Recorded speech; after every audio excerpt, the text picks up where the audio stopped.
মৌখিক ইবাদতের মধ্যে শ্রেষ্ঠ ইবাদত কালিমাতুত তাওহীদ। পড়ি আমার সাথে, লা ইলাহা ইল্লাল্লাহ।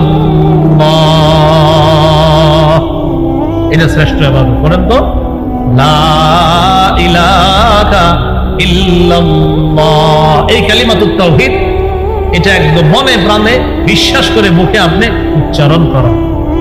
সহিহ বুখারীর 25 নম্বর হাদিস। এই হাদিসের বর্ণনাকে আব্দুল্লাহ ইবনে ওমর রাদিয়াল্লাহু তাআলা আনহুমা বলেন, উমিরতু আন উকাতিলান নাস হাত্তা ইয়াশহাদু আল্লা ইলাহা ইল্লাল্লাহ ওয়া আন্না মুহাম্মাদার রাসূলুল্লাহ। আমি ততক্ষণ আদিষ্ট হয়েছি জিহাদ করার ব্যাপারে, আমাকে ততক্ষণ পর্যন্ত জিহাদ করতে বলা হয়েছে, লড়াই করতে বলা হয়েছে, যতক্ষণ মানুষ এই সাক্ষ্য না দিবে আল্লাহ ছাড়া কোনো ইলাহ নাই, মুহাম্মদ সাল্লাল্লাহু আলাইহি ওয়াসাল্লাম আল্লাহর রাসূল, এই সাক্ষ্য না দেওয়া পর্যন্ত আমি আদিষ্ট হয়েছি লড়াই করার জন্য।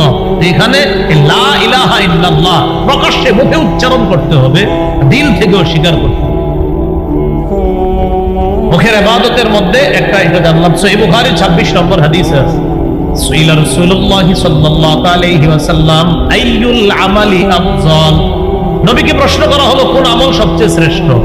নবীজি বললেন, ঈমানুন বিল্লাহ, আল্লাহর প্রতি বিশ্বাস স্থাপন করা শ্রেষ্ঠ ইবাদত। সুবহানাল্লাহ। তাহলে আল্লাহকে বিশ্বাস করি অন্তর দিয়েও, আবার মুখেও স্বীকার করি, অন্তরেও বিশ্বাস করি, আবার মুখেও বলি আল্লাহ ছাড়া কোনো ইলাহ নাই। মৌখিক ইবাদতের মধ্যে আরেকটা ইবাদত বলেন, তিলাওয়াতুল কোরআন। বলেন, কোরআন তেলাওয়াত করা। সূরা কাহফের 27 নম্বর আয়াতে আল্লাহ বলেন, ওয়াতলু মা উহিয়া ইলাইকা মিন কিতাবি রাব্বিকা লা মুবাদদিলা লিকালিমাতি। আপনার রবের পক্ষ থেকে ওহী হিসেবে যে কিতাব দেওয়া হয়েছে, কিতাবের যে অংশ দেওয়া হয়েছে, আপনি তা তেলাওয়াত করেন। এটা পরিবর্তনকারী কেউ নাই, আপনার রবের কথা পরিবর্তনকারী কেউ নাই। তেলাওয়াত করেন, কোরআন পড়েন। এবার আমার সাথে বলেন, কোরআন একটু আওয়াজ করেও পড়া যায়, বলেন, আওয়াজ ছাড়াও পড়া যায়। তাহলে আওয়াজ করেও পড়া যায়, আবার আওয়াজ ছাড়াও পড়া যায়। তিরমিজি শরীফের বর্ণনা 1333 নম্বর হাদিস।